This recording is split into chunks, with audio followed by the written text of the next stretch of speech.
We started out with one mission, which was to get virtual land and develop it in any way possible.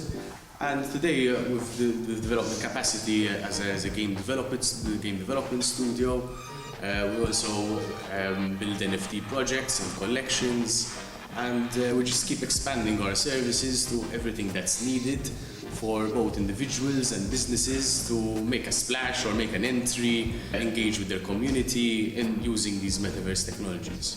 The metaverse to me is a virtual space where I hang out with other people from around the world. What today is also associated with the metaverse is blockchain technology and NFTs, and actually having ownership on an individual level of these virtual spaces. A metaverse itself does not require VR to function. It's something so much more than just having a virtual reality headset or anything of the sort. Again, its utility lays specifically in equitability and accessibility. We do less of the buying and more of the developing, but by virtual land, this is mostly found in metaverse platforms such as Decentraland, the Sandbox, NFT World, Spax World. And by developing 3D models and games and experiences that people can play and have fun in. We educate, we consult, we develop, and we deploy.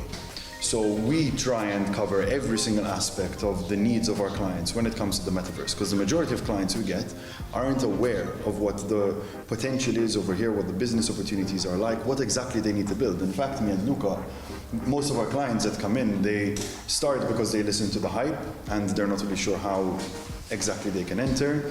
It ends with us building a whole system for them to be able to build a community, a revenue generating model, actually being able to sustainably develop this space so that it includes their community members into it, which is exactly the points that Luca mentioned in that. One important note is that every single piece of property in the metaverse is, again, something you can buy, something you can develop on. And that's where we jump in with regards to offering that expertise. In fact, most of our clients come from a variety of different industries: banks, celebrities, sports clubs, crypto companies, Bitcoin mining companies, advertising companies. It's extremely varied. Boxers, footballers, it's football clubs. When we're dealing with disruptive technology like that, the question fundamentally is the same.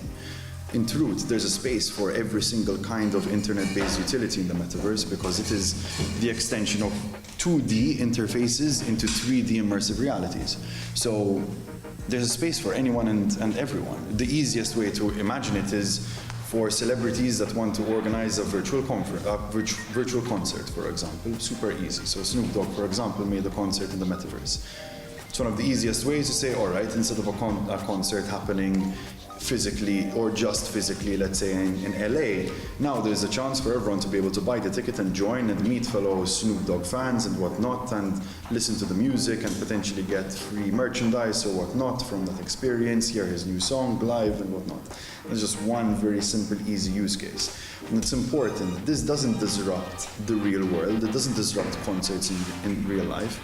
It disrupts Twitch, for example, or YouTube Live or Facebook Live, because seeing it on a 2D screen live on Facebook is something we can do right now, and it's one of the modes of accessibility. But if you had to choose between seeing it live on Facebook or a YouTube recording and then actually entering the space live, being able to physically walk in the space and interact with people over there, it's so much better than a Twitch chat or a YouTube Live chat or a YouTube comment section.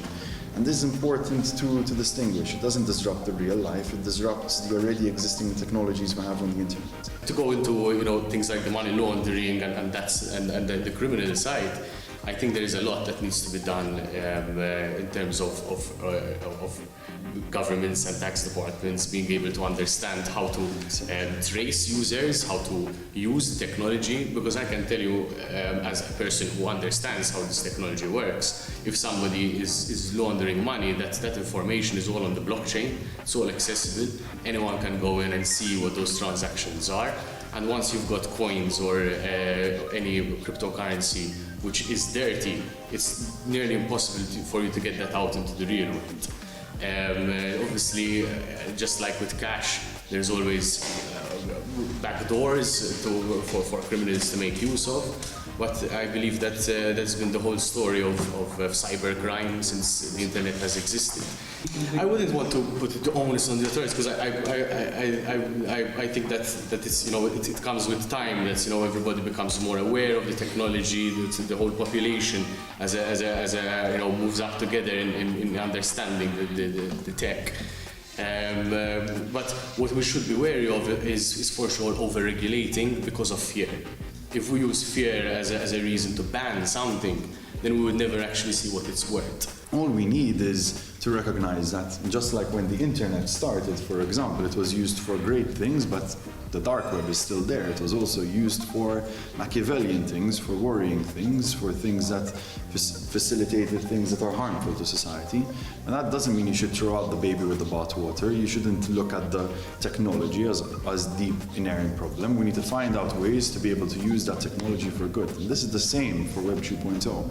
Humans are always going to use this for whatever their personal needs are, whatever their agenda is, but we need to educate ourselves to understand how to, most importantly, include governance structures that go in line with these technologies. And those governance structures can be inbuilt within the technology itself, which is what makes it so revolutionary. It's not a playing ground for the rich. Yes, we're in a position where the hardware is still developing and accessibility to the top-end hardware is difficult to do, but you can run Decentraland, which is one of the biggest metaverse spaces on the planet right now, on a cheap computer. You can open PAX World on your phone. No matter how old, as long as it can run Google Chrome and can run Java, you're good and you can join it. If you want, I can give you an NFT right now for free that's going to give you access to our property in the metaverse and you can experience it for yourself. So no, simply put. Now, with regards to breaking down your question, go back to 1995. Wasn't it much harder to be able to enter the internet than it is in 2022?